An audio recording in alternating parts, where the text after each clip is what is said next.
বুঝবা কিয়ামত আর বেশি বাকি নাই। কিয়ামতের আগে আইনে কিয়ামত হবে মুহররম মাসের 10 তারিখ শুক্রবার। এই ভূমিকম্পের মাধ্যমে কিয়ামতের সূচনা শুরু হবে। গত শুক্রবারে যে ভূমিকম্প, এটাও কিন্তু শুক্রবারে হয়েছে ভূমিকম্পটা, ঠিক না? ভয় পেয়ে গেছিলাম, আল্লাহ শুরু হয়ে গেল শুক্রবার, পরে দেখে না মুহররমের 10 তারিখ না, তারিখ পেয়ে গেছে। আল্লাহু আকবার। কিয়ামত হবে কি হবে না? বলেন হবে। ইদা ওয়াকাতিল ওয়াকিয়া লাইসা লিওয়াকাতিহা কাযিবা। কিয়ামত অবশ্যই হবে। কিয়ামত ঘটনা ঘটার মধ্যে কোনো সন্দেহ নাই। নবী আলাইহিস সালাতু ওয়াসসালাম সাহাবায়ে কিরামদেরকে নিয়ে বসে আছেন, বয়ান করতেছেন। ইতিমধ্যে হযরত ওমর ইবনে খাত্তাব রাদিয়াল্লাহু তাআলা আনহু বলেন, বাইনামা নাহনু ইনদা রাসূলিল্লাহি সাল্লাল্লাহু আলাইহি ওয়াসাল্লাম, আমরা নবী পাকের সামনে বসা ছিলাম। ইসতালা আলাইনা রাজুলুন, ইতিমধ্যে আমাদের মাঝে একটা লোক উদয় হলো। শাদীদু বায়াজিস সিয়াব ওয়া শাদীদু সাওয়াদিস শার, লোকটার গায়ে ধবধবে ফকফকে সাদা, এমন সাদা কাপড় জীবনেও কোনোদিন দেখি নাই। গায়ের রং যেমন ফর্সা, জামা ওইরকম, পোশাক ওইরকম সাদা, মাথার চুল দাড়িগুলো, মুখের দাড়িগুলো, মাথার চুলগুলো এমন কালো, আমাদের মধ্যে কাহারও চুল দাড়ি এমন কালো ছিল না, কঠিন কালো। আলা ইউরা আলাইহি আসারুস সফর, লোকটার হাতে সফরের কোনো ব্যাগেজ নাই, গায়ের ভিতরে চেহারার মধ্যে সফরের কোনো আলামত নাই। একটা লোক মরুভূমির ভিতরে লম্বা সফর করে আসলে, পথ চলে আসলে, গায়ের সাদা কাপড় থাকলে সাদা থাকে না, ময়লা হয়ে যায়। চুল দাড়ির ভিতরে উড়ন্ত ধুলোবালি ঢুকে আউলে কেশ বাউল বেশ হয়ে যায়। লম্বা পথ সফরে গেলে সফরের কিছু সামান ব্যাগ থাকে, কোনো কিছু তার ভিতরে নাই। এই লোকটাকে আমরা কেউ চিনি না, লা ইয়ারিফুহু মিন্না হাতুন, আমরা কেউ তারে চিনি না। লোকটা মাঠের, আমরা যেখানে বসে বয়ান শুনতেছি, পিছনে এসে দাঁড়াইলেন। পিছনে এসে দাঁড়াইও অনেক জায়গা থাকা সত্ত্বেও পিছনে বসলেন না, উকি মেরে দেখতেছে মশার মাঝখানে বা সামনে কোনো জায়গা আছে নাকি। ওই লোকটা গলা উঁচিয়ে দেখে দেখেন নবী আলাইহিস সালামের সামনে সবচেয়ে নিকটে বসা সিদ্দিক আকবর আবু বকর, এই দুইজনের মাঝখানে একটা মাত্র সিট খালি আছে। হাত দুটায় ফাটতে ফাটতে ফাটতে ফাটতে হাত্তা জালাসা ইলান নবী সাল্লাল্লাহু আলাইহি সাল্লাম, সামনের পর আয়েশা হুজুরের সামনে একেবারে বরাবর বসে গেলেন। বসার টেনশনটা ছিল, ফাসনাদা রুকবাতাইহি ইলা রুকবাতাইহি, ওনার হাঁটু দুটো হুজুরের হাঁটুর সাথে মিশিয়ে দিলেন। ওয়াজা কাফাইহা আলা ফাকিজাইহি, হাত দুইটা রানের উপরে রাখলেন। মুফাসসিরিন মুহাক্কিকিনরা বলেন নিচের রানের পরও রাখতে পারেন অথবা হুজুরের রানের পরও রাখতে পারেন, এটা বসার আদব। নিজের রানের পর রাখা সর্বশ্রেষ্ঠ আদব, আর হুজুরের রানের উপরে হাত রাখলে রাখতে পারেন এ উদ্দেশ্যে উনি যে কথাগুলো বলবেন যাতে হুজুর সেই কথাগুলো খুব মনোনিবেশ দিয়ে শোনেন, অথবা হুজুর বলবেন উনিও খুব আগ্রহের সাথে মুখের থেকে কথাগুলো নিবেন। এই জন্য দুইজনের ভিতরে তাল্লুক আর সম্পর্ক গড়ার জন্য হুজুরের রানের পরও হাত দিয়ে বসতে পারেন।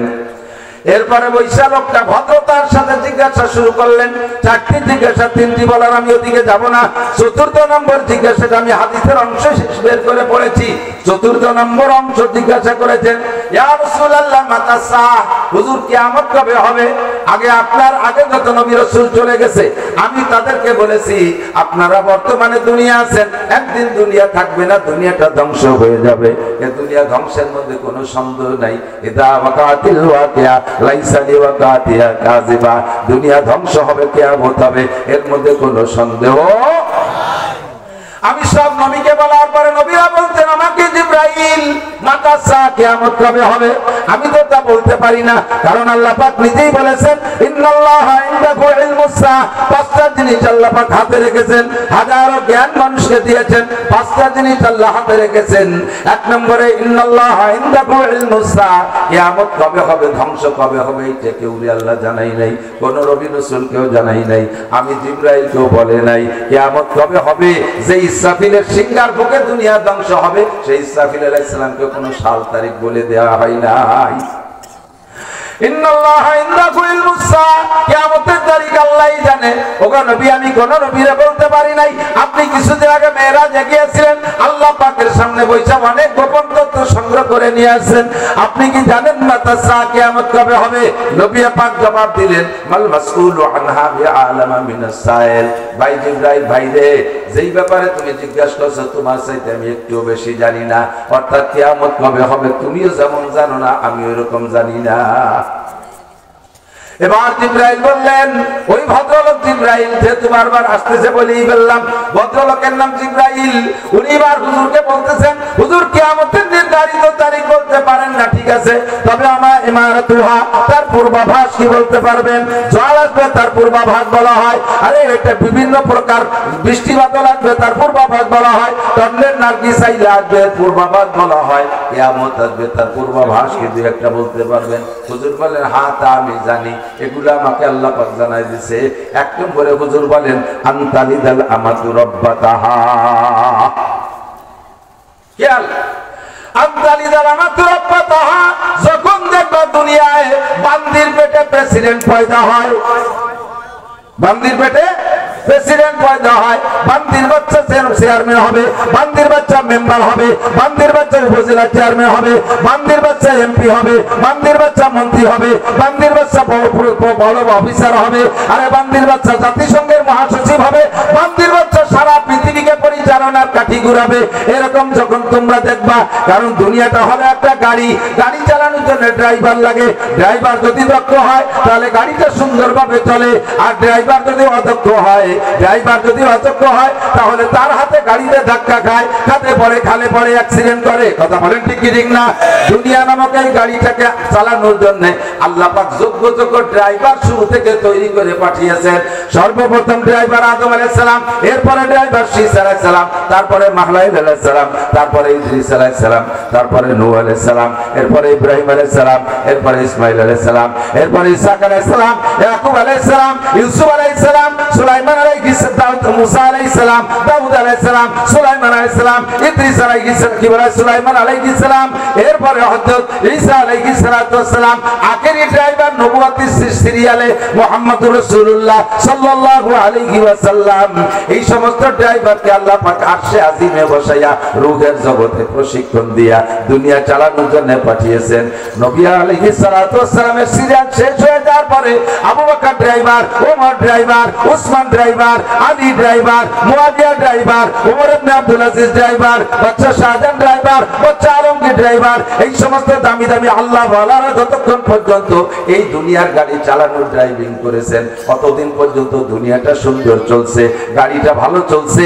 এই সিরিয়াল চলে যাওয়ার পরে যখন দুনিয়ার ড্রাইভার হবে, আনতালিদাল আমাতু রাব্বাতাহা, সুদখোর, ঘুষখোর, মাগিবাজ, ফাঁকিবাজ, লম্পট, লুচ্চ, টোন মারে, মন মারে, রাস্তা মারে, খাল মারে, বিজিএফ কার্ড মারে, পঙ্গু ভাতা মারে, বয়স্ক ভাতা মাইরে খায়। কথা বলেন?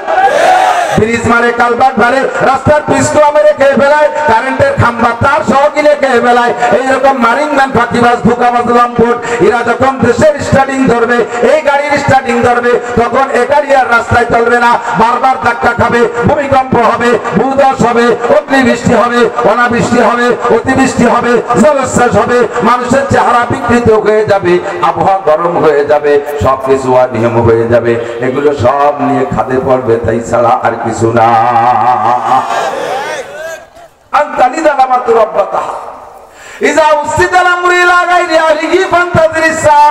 অন্য হাদিসে আছে, ইযা মুদিহাল ফাসিকু গাযিবার রাব, যখন সমাজের মানুষের স্বভাব নষ্ট হয়ে যাবে, তারা বুঝে শুনে এই সুন্দর দুর্নীতিবাজদেরকে তারা সমর্থন করবে, আর এই যোগ্য সিয়ারটায় বদমায়েরদেরকে বসানোর জন্য তারা চেষ্টা চালাইবে। তখন তাদের উপরে আমি আল্লাহ জালেম চাপাই দেব, জালেমরা জুলুম করবে, আর তারা জালেমকে বসানোর জন্য সমর্থন করবে। তখনই আসমান থেকে একের পর এক গজব আসতে তালে থাকবে। একদিকে দাঁড়াইছে একজন বিএ পাস, আর একদিকে দাঁড়াইছে এক পাঙ্কু, পাঙ্কু গাঁজাখোর। কয়টা পয়সা হয়েছে?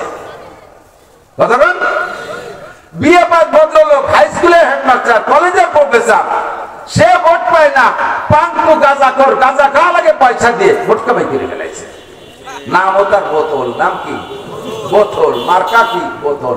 খায় কি? বোতল। না, কথা কয় না, বোতল খায়। কি খায়? বোতল। ভাইকে দিলে ভোট, বোতল খাবে দেশের লোক। এই বোতল পার্টিতে যখন ভোট পড়া শুরু হয়ে যাবে, এই চেয়ারে বসবে এই বোতল পার্টি। তখন তোমরা সারা দুনিয়ার মৌলবীকে নিয়ে দোয়া মুনাজাত করে জালাল খতম পড়াইয়া আর কাজ করতে পারবা না, আর কাজ করতে পারবা না। তখন তোমাদেরকে ওর মাধ্যমে শাসন করা হবে, দেশটা চুষে খেয়ে ফেলবে। এই দেশে সোকালারা টাকা পায় না, সোকালারা টাকা সয়ে দেয় না, কানাডারে বিল্ডিং বানায় দেয়। কানাডা কানাডা কানাডা দেশ হলো কানাডা, ওর নাম ছিল কানাডা। বেগমপাড়া বিল্ডিং হয়ে যায় হাজার হাজার, আর আমরা গরিব করে টাকা চলে দেখি না। নিলেও কিনা ওই জায়গায় টাকা, ওই যে কানাডায় টাকা নেছে কিনা আহমদ ছবি যাব কথা কয় না, আমার ছবি যাব হাটাজারি হুজুর, পটিয়া, বাবুনগর, জিরি, নাজিরাট, লালবাগ, ফরিদাবাদ, মালিবাগ, যাত্রাবাড়ি, গহরডাঙ্গা, পুট্টা মাদ্রাসা, বাহিদ্দা মাদ্রাসা, শামসুল উলুম, কোন মাদ্রাসার হুজুর আমি দেশে টাকা নেই। টাকা নেছে কারা? যেই বোতল ভাইদের পিছনে নাচছি সেই বোতল ভাইরা। কথা বলেন ঠিক কি ঠিক না? কোন চাষি বা কোন সালুন খাওয়ার জন্য এক চাষিরে দোষ দিয়ে লাভ নাই, সব চাষিরে দেখা হয়ে গেছে 54 বছর পর্যন্ত। ঠিক কি ঠিক না? আল্লাহু আকবার। নবী পাক বলেন কিয়ামতের পূর্বাভাস, আনতালি দারাওয়াতু রাব্বাতাহা, যখন দেখবা বান্দির পেটে প্রেসিডেন্ট পয়দা হয়, বান্দির বাচ্চা প্রেসিডেন্ট হয়। এর একটা তরজমা। আর একটা তরজমা হলো যখন সন্তানরা মায়ের সাথে বান্দির ব্যবহার করবে, বউরে নিয়ে সোনার চাঁদপিতে রেখুকু, বউটারে নিয়ে সাততলায় এসির মধ্যে ঘুমাবে, আর 9টা-10টার আগে ঘুম থেকে উঠবে না। আর রাত্রে শোয়ার সময় বলে রাখবে, আম্মু আমরা তো 9টার আগে ঘুম থেকে উঠবো না, তুমি সকালে নাস্তাটা তৈরি করে রেখো, ঘর বাড়িটা ধুয়ে মুছে পরিষ্কার করে রেখো, আমাদের গতকালকের কাপড় চোপড়গুলো ময়লা রয়েছে মা পরিষ্কার করে রেখো। মারে বান্দির মতো খাটাবে, আর বউরে নিয়ে টঙ্গের পর আরাম করবে। এটা হলো আনতালিদাল আমাতু রাব্বাতাহা, বান্দির বাচ্চা রাজা হয়ে যাবে, আর মায়ের সাথে সন্তানে বান্দির মতো আচরণ করবে। 2 3 নম্বর তরজমা হলো সন্তান আর মায়ের মধ্যে পরিচয় থাকবে না।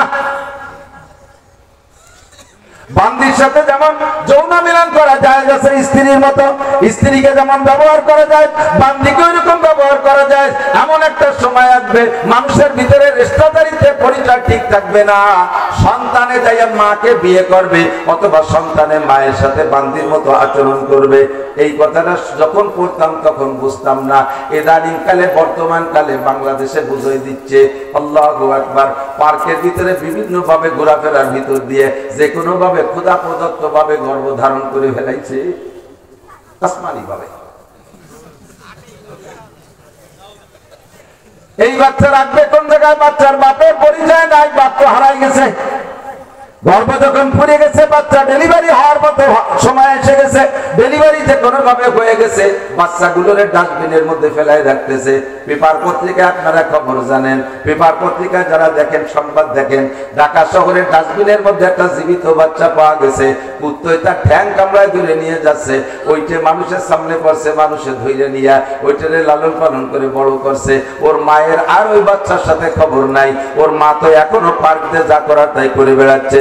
15-16 বছর পরে, 20 বছর পরে যখন ওই ছেলে বড় হয়েছে, ওর আব্বা নাই, ওর মায়েরও খবর নাই। ও ছেলে তো এরকমই হয়, তার গার্জিয়ান না থাকে, তাকে তত্ত্বাবধান করার কেউ না থাকে, তাকে কি বলা হয় কন্ট্রোল করার কেউ না থাকে, ইচ্ছা মতো চলাফেরা করে। ও ছেলে আবার সেই পার্কে গেছে, যে দেখে সুন্দরী একটা মেয়ে সেজে গুজে ঘুরতেছে, এই মেয়েটার সাথে সম্পর্ক কইরা তার সাথে আবার সেইভাবে ব্যবহার শুরু করে দিয়েছে। যেই মহিলার সাথে এবার সম্পর্ক করছে, সেই মহিলা কিন্তু ওর সেই মা। জারুর সন্তানে দেশটা ভরে যাচ্ছে, এর নামই হলো জারুর সন্তান বা বৃদ্ধি পাবে। জারুর সন্তানে ভরে যায় 14ই ফেব্রুয়ারিকে কেন্দ্র করিয়া, 14ই ফেব্রুয়ারি ভালোবাসা দিবস বানাইয়া লক্ষ লক্ষ জারুর সন্তান দুনিয়ায় জন্ম দিচ্ছে সারা বিশ্বব্যাপী। কথা বলেন, একটা ভালোবাসা দিবস কইরা দুনিয়াকে নষ্ট করে ফেলতেছে, জারুর সন্তানে দেশটা ভরে যাচ্ছে।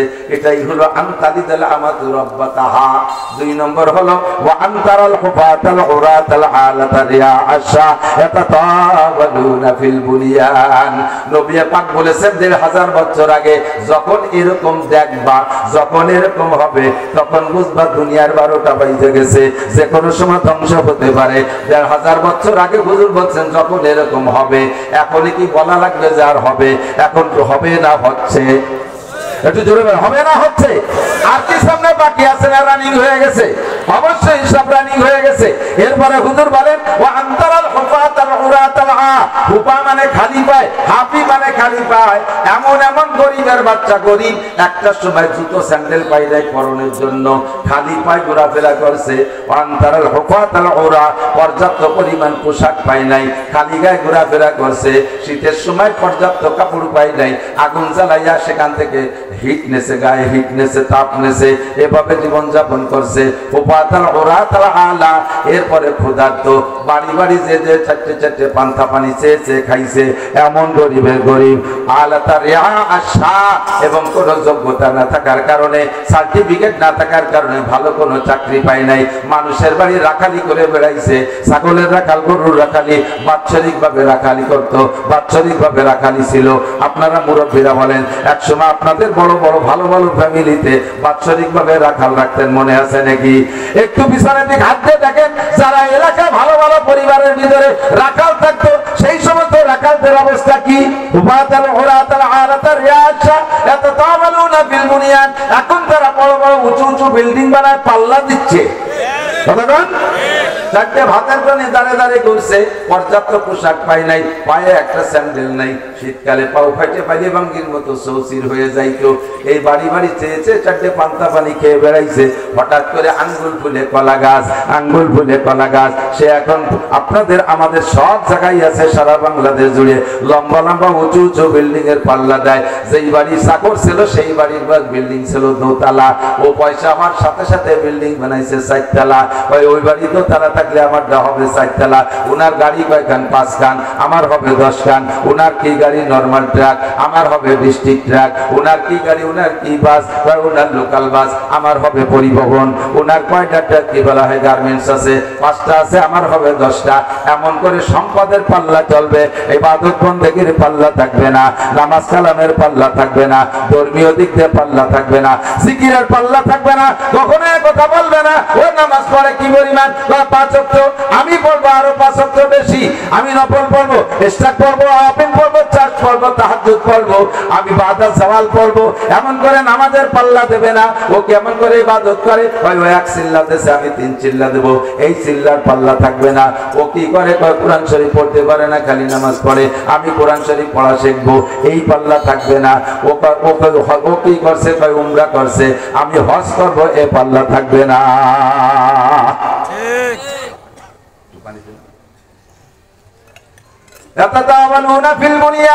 বিল্ডিং এর পাল্লা চলবে, এগুলো কি সামনে চলবে না চালু হয়ে গেছে? একটু বলেন, চলবে না চালু হয়ে গেছে? হুজুর বলে এগুলো কিয়ামতের আলামত।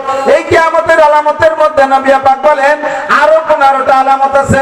মাঝে মাঝে ওদের মধ্যে বলি, এবারই সামনে বাইরে গেছে। ভূমিকম্প কেন হলো? এই ভূমিকম্পের কথাটাই নবী পাক বলেছেন, রিহান হামরা জালজালাতান ওয়া মাসকান ওয়া কাসফা। দুনিয়ায় মানুষের স্বভাব, মানুষের আমল আখলাক যখন এমন হবে, তখন যে গজবগুলো কিয়ামতের আগে শুরু হবে, তার ভিতরে 1 নম্বর গজব হলো গরমকালে হাওয়া এমন গরম হয়ে যাবে যা সত্যের বাহিরে গরমে মানুষ মরা শুরু হয়ে যাবে। 2 নম্বরে জালজালা, দেশে বারবার ভূমিকম্প হবে। 3 নম্বরে মাসকা, মানুষের চেহারা পরিবর্তন হয়ে যাবে। 4 নম্বরে কাসফা, পাথর বর্ষণ, শিলা বর্ষণ হবে। অনাকাঙ্ক্ষিত বৃষ্টি বর্ষায় আর ঝড় তুফানে মানুষের সোনার ফসলগুলো কেড়ে নিয়ে যাবে। এই সমস্ত গজবের কারণ হলো 15টা। একটু বলেন কয়টা? কষ্ট হচ্ছে?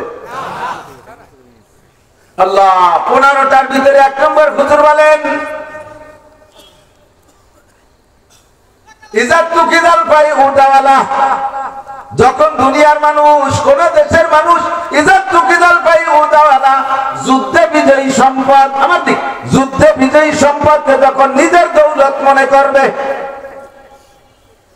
বাংলাদেশের স্বাধীনের পর থেকে আমাদের যত দ্বন্দ্ব, ওই একটা জায়গায় দেখতেছি, গজবের কারণ, ভূমিকম্পের কারণ, এইটাই একটা কারণ। 1 নম্বর ইজাতু কিদাল ফাই উদাওয়ালা, যুদ্ধে বিজয়ী সম্পদকে নিজের সম্পদ মনে করে কামড়া কামড়ি।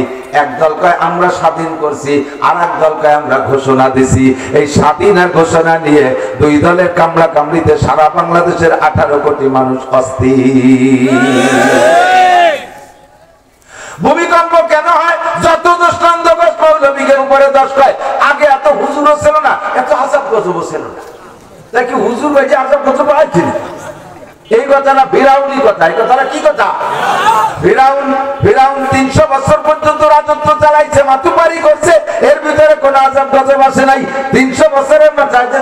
মুসা আলাইহিস সালাম নবী হয়ে আসছে, তখন মুসা আলাইহিস সালাম যখন তার কলেমার দাওয়াত দিয়েছে, কুল লা ইলাহা ইল্লাল্লাহু মুসা কালিমুল্লাহ, তখন ফিরআউন কা আনা রাব্বুকুমুল আলা, আমি আবার কোন আল্লাহরে আল্লাহ মানবো, আমি তো সবচেয়ে বড় রব। বলার সাথে সাথে আল্লাহ পাক আয়াতে তিসা একে একে 9টা গজব তার উপরে চাপাই দিয়েছে। 1 নম্বর গজব হলো একই এলাকায় একই মিশরে বসবাস। মুসা আলাইহিস সালামের কওমের নাম বনি ইসরাইল, তারা যে এলাকায় থাকে ওই এলাকার মধ্যে কোনো ফিরাউনের কওম নাই, তার নাম হলো কিপ্তি। আর ফিরাউনের কওম যে জায়গা, সেই কিপ্তির এলাকা আলাদা। একই এলাকায় একই গ্রামে একই শহরে থাকে। মুসা আলাইহিস সালামের কওমের সব পানি পানি আছে, ফিরাউনের কওমের সব পানি রক্ত হয়ে গেছে। এমন রক্ত জমাট বাঁধা রক্ত খাতি পারে না, কারণ পানি না থাকলে কি মানুষ বাঁচে নাকি? ফিরাউনের কাছে আইছে, ওর উম্মতরা কাছে, খোদা তাআলা মুসার এলাকার পানি তো পানি আছে, তো তোমারে আমরা খোদা মানি, তোমার এলাকার পানি তো রক্ত হয়ে গেছে, বাঁচার উপায় কি? কয় যে কি করি, কদি দাঁড়া দেখি, যাক আমি চেষ্টা করতেছি। গোপনে যাই একা একা রাত্রে বেলা মুসা আলাইহিস সালাম বলছে, মুসা এই তো বিপদে পড়ে গেছে, পানি পানি বানাই দিতে কও আল্লাহ রে, ও তো জানে আল্লাহ আলাদা আছে, আমি এবার সবাই নিয়ে কলেমা পড়বো। মুসা আলাইহিস সালাম বলে, আল্লাহর বাপ ভালো, মনে হয় তওবা করছে, পানি বানাই দাও। ও কলেমা পড়বে, পানি বানাই দিচ্ছে, পানি হয়ে গেছে। আল্লাহ পাক পরের দিন সকালবেলা পানি ঠিক করে দিচ্ছে। মুসা আলাইহিস সালাম, পড়ো কলেমা পড়ো। বলে কেন কলেমা পড়বো, এইবারে আগেবারে কোনোদিন রক্ত হয় নাই, তুমি আসার কারণে পানি রক্ত হয়েছে। কথা তো ঠিকই, মুসা আলাইহিস সালাম আসার কারণে রক্ত হয়েছে। তা মুসার কারণেই যদি রক্ত হয় পানি, তাহলে মুসার কমে হলো না, তোর কমে হয় কে? মুসা আসার পরেই হয়েছে ঠিক, কিন্তু দোষটা কি মুসার না ফিরাউনের? জোরে বলে, মুসার না ফিরাউনের? দেশে হুজুর বাড়ছে, আযাব গজব বাড়ছে। আগে দেশে এত বড় বড় হুজুর ছিল না, আযাব গজব ছিল না, তাই কি হুজুররা আযাব গজব টেনে আনছে? হুজুররা এই পরিমাণ হয়ে যে পরিমাণ বয়ান বক্তৃতা করতেছি, আমরা যে পরিমাণ প্রতিবাদ করতেছি, এত যদি না থাকতো তাহলে দুনিয়া এই কয়দিন বাংলাদেশ শেষ হয়ে যেত, বাংলাদেশ থাকতো না। হুজুরকে দোষ, যত দোষ নন্দ দোষ।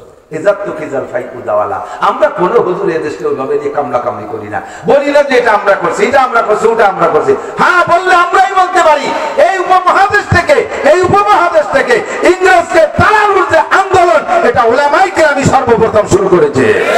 উলামায়ে কেরামের আন্দোলনে এই দেশ স্বাধীন হয়েছে, এই এশিয়া মহাদেশ ধরে স্বাধীন হয়েছে। নইলে আজও পর্যন্ত ইংরেজের গোলামি করা লাগতো, আর বাংলাদেশের নির্বাচন করানো লাগতো না, এদেশের প্রেসিডেন্ট প্রধানমন্ত্রী হওয়া লাগতো না। স্বাধীনতা যুদ্ধ করে লাস্টে পাকিস্তানের থেকে যুদ্ধ হয়ে সেইটার নাম স্বাধীনতা, আবার আর একটা স্বাধীনতা। ও দোস্ত, এই বাংলার জমিনের থেকে, এই উপমহাদেশ থেকে ইংরেজকে তাড়ানোর আন্দোলন উলামায়ে কেরাম করেছে। ঠিক কি ঠিক না?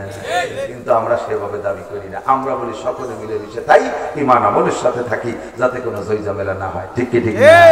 2 নম্বর গজবের কারণ হলো ভূমিকম্পর। 2 নম্বর কারণ ওয়াল আমানাতু মাদনামা, আমানতের সাথে খেয়ানত করা যখন শুরু হবে, ওয়ার্ডের আমানত মেম্বার খেয়ানত করে, ইউনিয়নের আমানত চেয়ারম্যান খেয়ানত করে, এদিক তো করে না।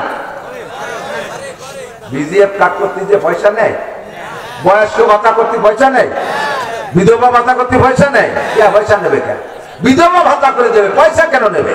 খেয়ানত করে, আমানতের খেয়ানত। বিজিএফ কাট মারে, টোন মারে, মন মারে, রাস্তা মারে, খাল মারে, সব কিছু মারে খাই। মেম্বার ওয়ার্ডের আমানত মারে, চেয়ারম্যান ইউনিয়নের আমানত মারে, উপজেলা চেয়ারম্যান উপজেলার আমানত মারে, আমানতের খেয়ানত করে।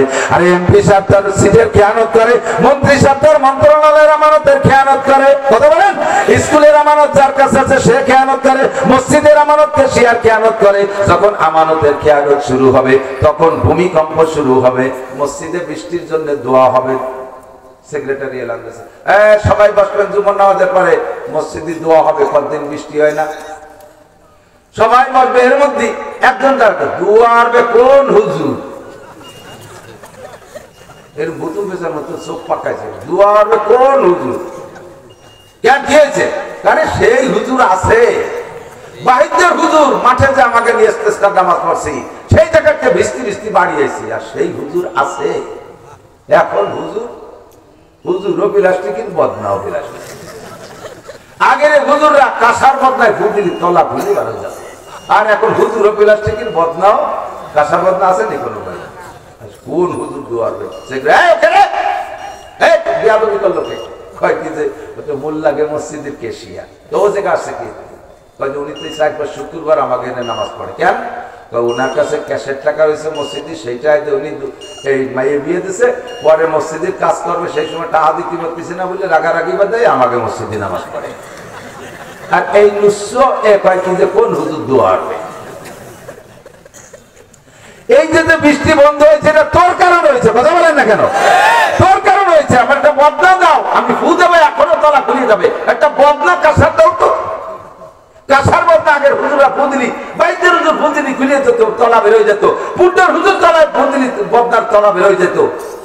আর হুজুর ফু দিলি তলা বের। এখন আমি ফু দেবো, তলা না খুললি পারে এই জায়গা থেকে এই ফুট ধরতে বাড়ি যাবো না। বদনাটা দাও তো, বদনাটা মারে দাও তো, বদনাই তো বিলাস থেকে। কাঁসার একটা বদনা দাও। কোন বাড়ি সুদ আছে? সুদখোর, ঘুষখোর, বেড়া, কেদাম, কারিদার, বেয়াদবি, শনিবার, চাকরি চক্র, আশা, প্রশিকা, গ্রামীণ ব্যাংক, ব্যাপারটা, বেনামাজি, কোন বাড়ি না আছে? বদনাটা কাঁসার কোন বাড়ি আছে? সব বাড়ি তো বিলাস। বুঝাবো কারে? তখন আমার সুদার দাগ ফুম্বা কুজা কুজানে হাম, তখন আমার সুদার দাগ ফুম্বা কুজা কুজানে হাম, এক দিলে মান সদারেজু দিল বা কুজা কুজানে হাম, এক দিলে মান সদারেজু দিল বা কুজা কুজানে হাম। সারা গা ক্ষত বিক্ষত, ঔষধ লাগাবো কোন জায়গায়? যাইয়ে পেয়ে বুড়ির ভাষায়াত, যাইয়ে ভাইয়ে বুড়ির ভাষায়াত। এক জায়গা পয়সা নিয়ে বসে বসে গল্প করতেছে, ওর মধ্যে এক বুড়ি আছে, কিনার জন্য পয়সা আছে, তাতে কোন দেন সবাই দোষ দিয়ে তুই দিছি, সবাই ঠেলা ঠেলি হয়ে কেউ দেয়নি, লাস্টে পাই বুড়ি দিয়েছে। আর বুড়িটার ঝগড়া উঠতে পারতেছে না, বুড়িরই অজু বানানো লাগলো, অথচ বাদ দেশে আর একজন সারা দেশ ধরে মেম্বার চরিদার দবাদার। সবচেয়ে বড় ঘুষখোর বর্তমানে, সবচেয়ে বড় ঘুষখোর বর্তমানে বলেন জানেন কে? সবচেয়ে বড় ঘুষখোর সাংবাদিকরা। সবচেয়ে বড় ঘুষখোর সাংবাদিকরা মিথ্যে মিথ্যে সংবাদ বানাইয়া মানুষকে বিপদে ফেলাইতেছে, মানুষের নামে অপপ্রচার দিচ্ছে। যাদের নামে বড় ঘুষখোর বলে বদনাম পুলিশ, সে পুলিশের কাছ থেকে সাংবাদিকরা ঘুষ খায়। পুলিশ এক কাছে ফেলাই দিয়ে স্যার টাকা দেন, নইলে কিন্তু এই যে সার্কুলার দিয়ে দেন। বাবা তোর পায়ে ধরি, আমি 2 লাখ টাকা ওই জায়গাতে আনছিলাম, তোর 3 লাখ টাকা দেবেন, আমার নাম ডাকিস। আর আমাকে দোষ দেয়, ফুল দেয় না, সেই ফুল দিয়া হুজুর আমানতের সাথে খেয়ানত, মসজিদের আমানত। খেয়াল রেখেন, একটু মনে রাখেন, ক্যাশিয়ার যারা আছেন, মসজিদের ক্যাশিয়ার পদ দেওয়ার মতো চেষ্টাই করবেন না। আমি আমার নায়েবে মোহতাম সাহেব নিয়েছি, আমার সভাপতি হিসাবে আসছে আমার মাদ্রাসা, এই ভরামত দিচ্ছে বলে গেলাম। আমার মাদ্রাসা সুলতান শাহী গোড়াইদার মাদ্রাসায় যদি আমি যোগ্য মোহতামিম তৈরি করতে পারি, আমি পথ ছেড়ে দেবো, আমি মোহতামিমের যোগী না। বিশাল বোঝা, বিশাল বোঝা। 2020 সালের মে মাসের 1 তারিখে আমার মোহতামিমের চাকরি। এর আগে 8 বছর সভাপতিত্ব করছি সুলতান শাহী মাদ্রাসায়, এরপরে বানাইছে সভাপতি মোহতামিম। এই 2020 সালের থেকে নিয়ে এই 25 সাল শেষ হতে লাগছে, 1 টাকা বেতন নিতে পারিনি। মাহফিলের পরে উস্তাদরা খরচ বাদে যা টেকছে বাক করে দিয়ে দেই যে কয়েকজন যারা চলে গেছে, কিছু বেতন বাকি রয়েছে, তাকে দেওয়ার মতো কিছু নেই। নিজের পকেটে থেকে 30,000 টাকা বের করে দিছি, যান ওই 3 জনটা দিয়ে দেন, 10,000 টাকা করে। একটা লোকমা ভাত মাদ্রাসার খাই না, আল্লাহর রহমতে আল্লাহ খাওয়ায় না। আল্লাহ মোটা রুজি যেদিন থেকে রুজি প্রশস্ত করেছে সেই দিন থেকে চলতেছে। পদের কুলে কোনো লোক নেই। আমার এই দায়িত্ব বহন করা খুব কঠিন মনে হয়, খুব কঠিন মনে হয়। আমার জন্য যে শিক্ষকরা আছে তাদের যদি বেতন না দিতে পারি, অধীনে ছাত্ররা আছে তাদের যদি থাকা খাওয়ার ভালো ব্যবস্থা করতে না পারি, আমি এই আমানতের দায়িত্ব সঠিকভাবে পালন করতে পারলাম না। তার চাইতে আমার সহকারী শিক্ষক থাকাই ভালো, আমি মোহতামিম করতে রাজি না।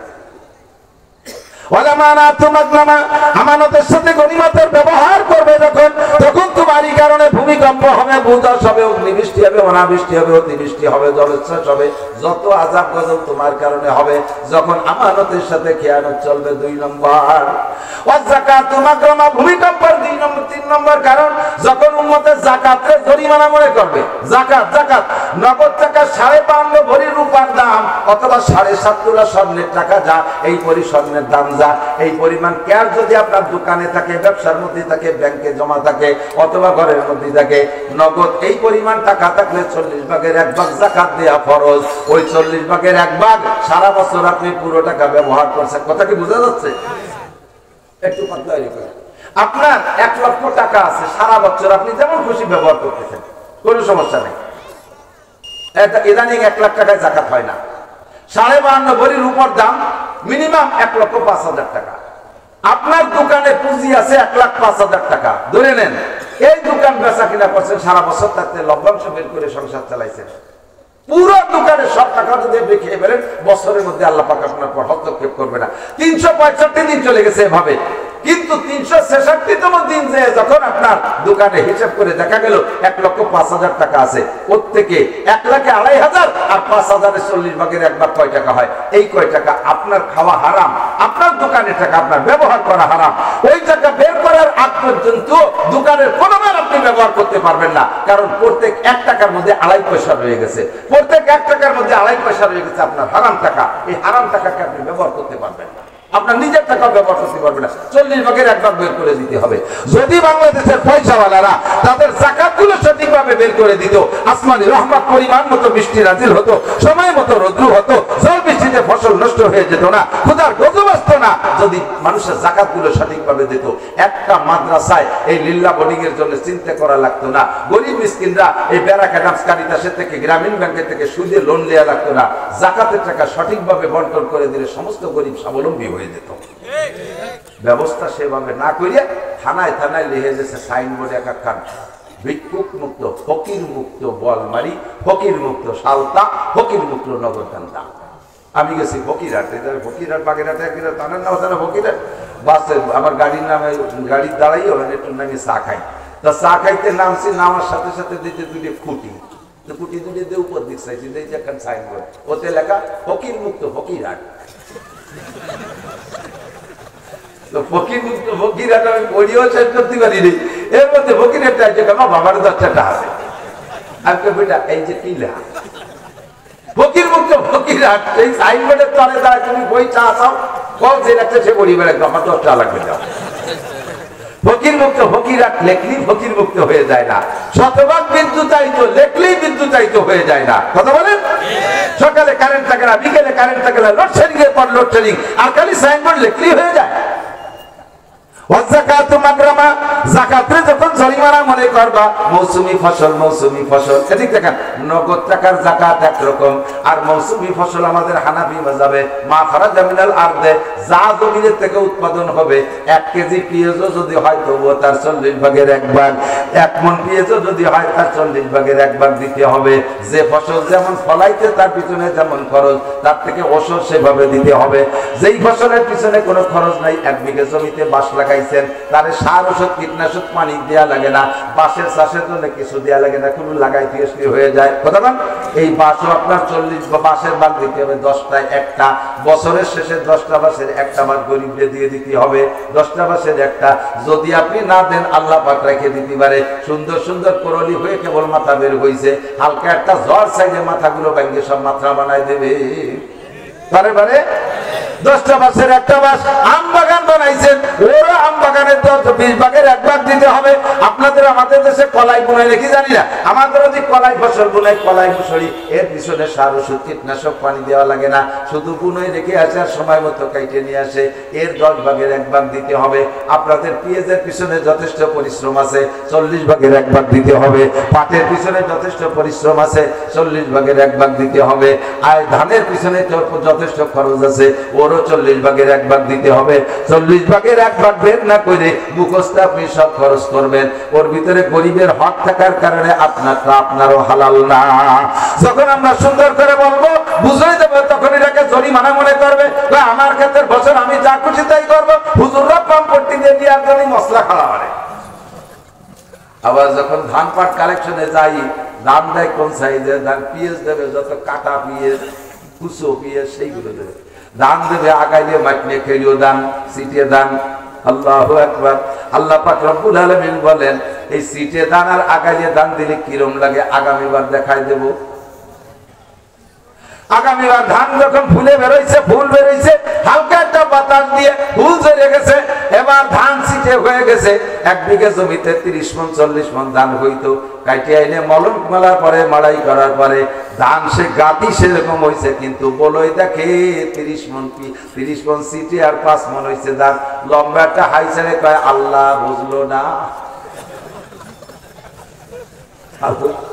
বেড়া ক্ষেত্রে 30,000 টাকা যে বলক করছে, আল্লাহ বুঝলো না। আল্লাহকে বুঝিলেই গতবার আবার তাকবি আলী ভাই ছিল মাদ্রাসা থেকে, তাকে সিটে দাম দিছি, সিটে দাম দিলি কলিজার মধ্যে কেমন লাগে তাই বুঝানোর জন্য একটা বুঝ দিয়ে দিলাম।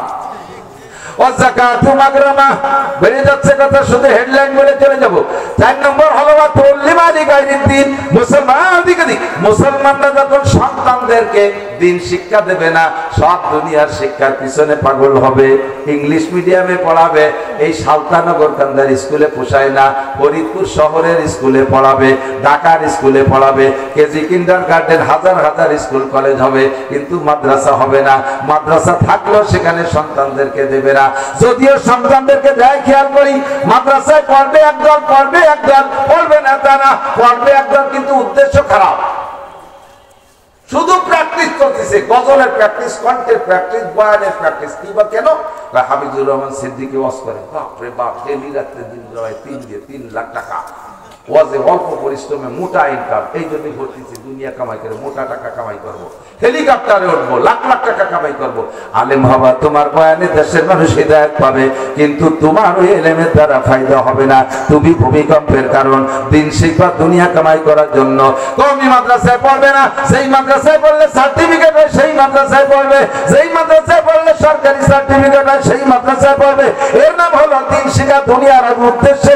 এদের কারণে ভূমিকম্প হয়, সিটার সুনামি হয়, এদের কারণে করোনা হয়। 4 নম্বর। 5 নম্বর নবী পাক বলেন, 5 নম্বর হলো ওয়া আতাআরুজুলু ইমরাতাহু, যখন পুরুষরা নারীদের আনুগত্য হয়ে যাবে, বৌতি যা কবে তাই করবে, বৌতি কয় ওঠো উঠবে, বৌতি কয় বসো বসবে, মায়ের কথা শুনবে না। ওয়া আতনা ওয়া আতাআরুজুলু ইমরাতাহু ওয়া আক্কা উম্মা, মায়ের সাথে নাফরমানি করবে, মারে পয়সা দেবে না, মারে কাপড় দেবে না, মারে ঔষধ দেবে না, মাকে খাবার দেয়। যুবক, মায়ের পেটে তুমি জন্ম নিয়েছো, মায়ের পেটে জন্ম নিয়েছো, মায়ের দুধ খেয়েছো, তুমি বোর পেটে জন্ম নাও নাই, শাশুড়ির দুধ খেয়ে বড় হও নাই। ইনকাম শিকার করে শাশুড়ির নামে একটা অ্যাকাউন্ট খুলে সেই অ্যাকাউন্টে টাকা জমা রাখে, আব্বা মা থেকে চোখে ধুলো দিয়া টাকারে গোপন রাখে। তুমি ভালো করে জেনে নাও, বিশ্বনবী বলেন সালাসাতুন ক্বাদ হারামাল্লাহু আলাইহিমুল জান্নাহ, 3 জনের জন্য বেহেশতে হারাম। তার মধ্যে এক নম্বর হলো মুদমিনুল খামার, যারা নেশাখোর, তাদের জন্য বেহেশতে হারাম। 2 নম্বর আল হক, মা বাবার নাফরমান সন্তান। আব্বা মাকে কষ্ট দিয়ে যদি তুমি কাবা ঘরের মধ্যে তোমার মরণের সময় হয়, কাবা ঘরের মধ্যে যদি তোমার মরণ হয়, তবুও তোমার মরার সময় কালেমা নসিব হবে না। কারণ আব্বা মা তোমার উপরে যুক্তিসঙ্গত ভাবে দুঃখ পেয়ে বসে আছে, অযৌক্তিক ভাবে না, যুক্তিসঙ্গত ভাবে তোমার পর কষ্ট পেয়ে বসে আছে। অনেক ছেলেরা আছে কয়, আমি কি তোমার ছেলে একা নাকি, আরো ছেলেরা আছে না, তাদের কাছে চাইতে পারো না। এ কথা বলবা না যুবক, এ কথা বলবা না। তুমি মনে করবা তোমরা 5 ভাইও যদি হও, তুমি মনে করবা আমি আমার মায়ের একাই সন্তান, আমার কামাইটা মায়ের কাছে দেবো। আরে ক্যাশ টাকা আইনা আব্বা আমার হাতে দিয়ে গুনাবা 1 লক্ষ টাকার একটা বান্ডিল। আব্বা তো যখন ইনকাম করতে জানতেন, তখন বাংলাদেশে 1000 টাকা জন্ম নেই, 1000 টাকার নোট। এখন 1000 টাকার বান্ডিল আব্বার হাতে দিলে আব্বাকে, ওরে বাবা, হাসিনে দেশে নাই, কত বড় টাকা বানাই দিয়ে গেছে। এই 1 লাখ টাকার বান্ডিল হাতে দিলি, নাড়াচাড়া করে, ওই বান্ডিলের থেকে বাপের সাহস হয় না ওর থেকে 1 টাকা খুলে দিলি, কিন্তু নাড়াচাড়া করিয়া আবার তোমার হাতে দেবে, যা আব্বু এটাকে যে তুমি কাজে লাগাও। এই টাকা আব্বার হাতে নাড়াচাড়া হইয়া মায়ের হাতের গোলাগুলির পরে আবার তোমার হাতে আসবে। এই টাকাটা যে জায়গা লাগাবো ওই জায়গা টাকার গাছ হবে, ওই জায়গায় গাছ হবে। আর আব্বা আমার চোখ ফাঁকি দিয়ে, আব্বা আমার হাত ফাঁকি দিয়ে শাউরির হাতে গুনাইয়া টাকার বরকত দিবা, ও টাকা যে জায়গা লাগাবা কারুনি সম্পদের মতো মাটির তলে চলে যাবে। ব্লকের মেশিন পুতবা, তাইতে পানি বেরোবে না, ফক ফক করে গ্যাস বেরোবে।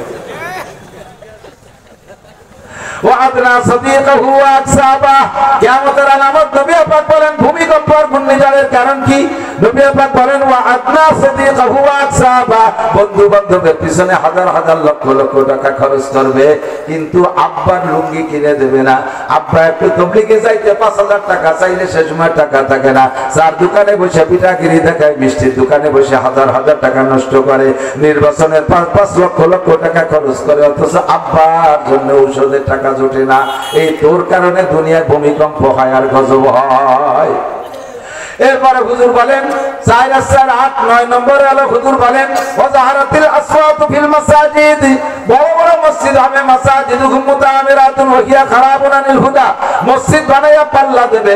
ওদের মসজিদ কি দিয়ে বানাইছে? ভাই ইট রং করছে, শুধু টাইলস করে নাই, কয় না আমাদের টাইলস হবে। ওদেরটা কি টাইলস দেশে? কয় আকিস কোম্পানির। আমাদেরটাই হবে মার্বেল টাইলস। ওদেরটার ভিতরে বাতাসের কি ব্যবস্থা? ওদেরটার ভিতরে ফ্যান দেশে, আমাদেরটা হবে এসি।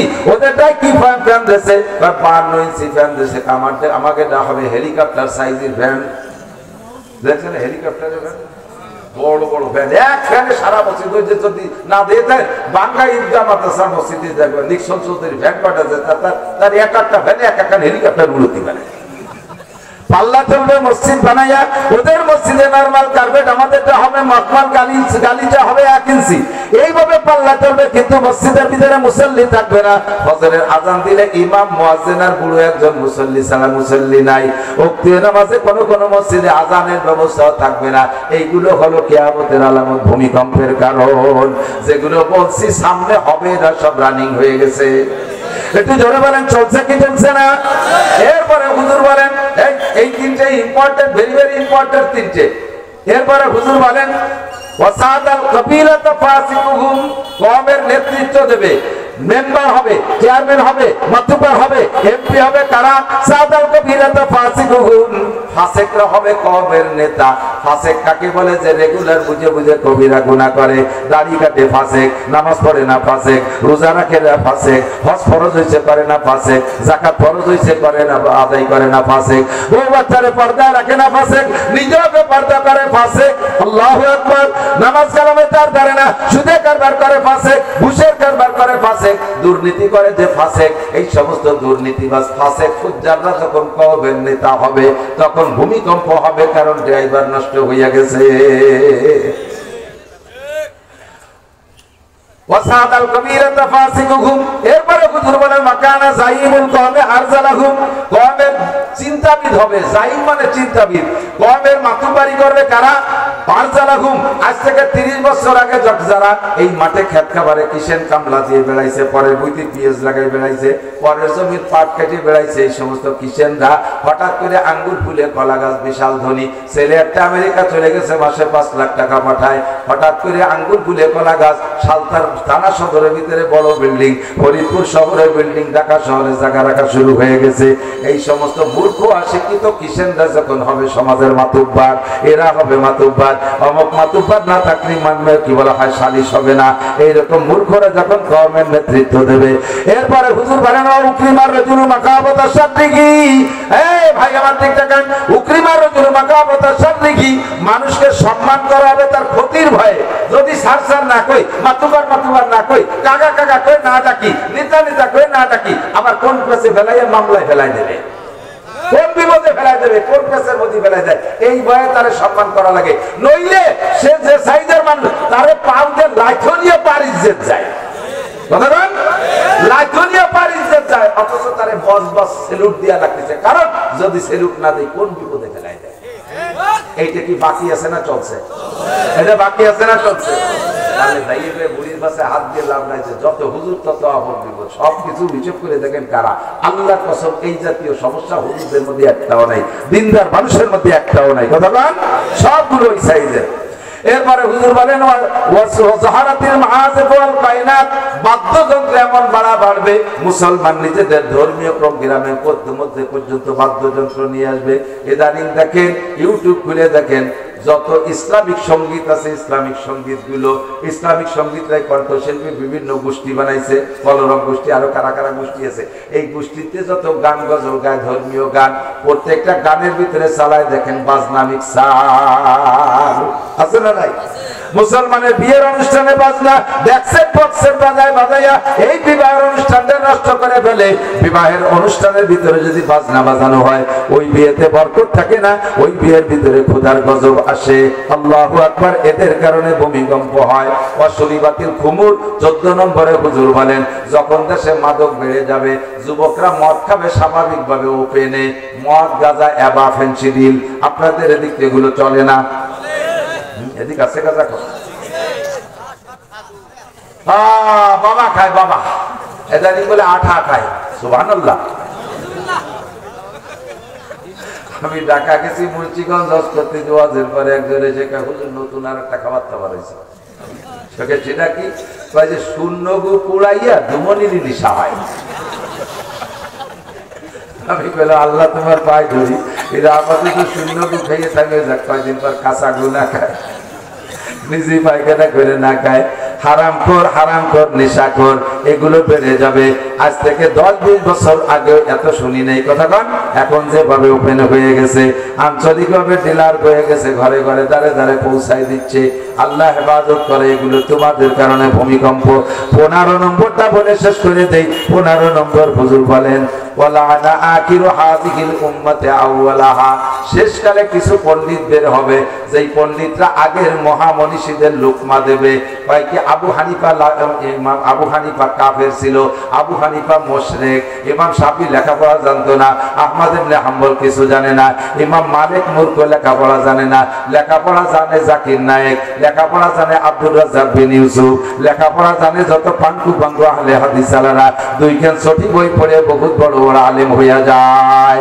বড় বড় আলেমদের লোকমা দেয়। সাদর সাহেবের নামাজ হয় নাই, বাহিদের গুজরির নামাজ হয় নাই, তবলিগ আলাকের নামাজ হয় না। কথা বলেন আছে না? বললে হলে একদল আছে লানা আকিরু হাদিল উম্মত আউয়ালাহা, উত্তর গুজরির নামাজ হয় নাই। এই সমস্ত বড় বড় আলেমদের নামাজ হয় নাই। পূর্বের মানুষদেরকে লোকমা দিয়া শুরু করবে। ওয়ালানা আকিরু হাদিল উম্মত আউয়ালাহা। হুজুর বলেন এই 15টা কাজ যখন রানিং হবে, ফারতাকিবু ইনদা যালিকা রিহান হামরা, অপেক্ষা করো, তখন তোমাদের বাতাস গরম হয়ে যাবে। ওয়া জালজালাতান, ভূমিকম্প হবে। ওয়া মাসকান, মানুষের চেহারা বিকৃত হবে, চরিত্র নষ্ট হবে। আর কি? ওয়া কাসফা, আকাশ থেকে শিলা বর্ষণ, পাথর বর্ষণ হবে। এর একটাও বাকি নেই, সবই কিয়ামতের পূর্বাভাস। আল্লাহ পাক এই দেশকে এই সব গুনাহ থেকে হেফাজত করুক। জোরে বলেন আমিন। রাষ্ট্রীয়ভাবে সবাই ভালো হয়ে যাক, নেতারা ভালো হয়ে যাক, সবাই ভালো হোক।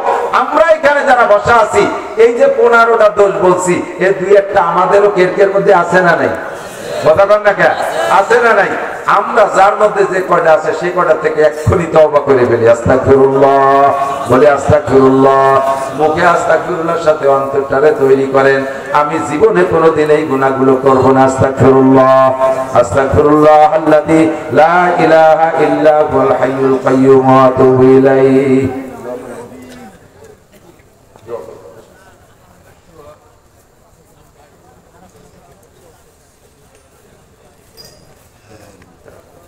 বসি দোয়া হবে।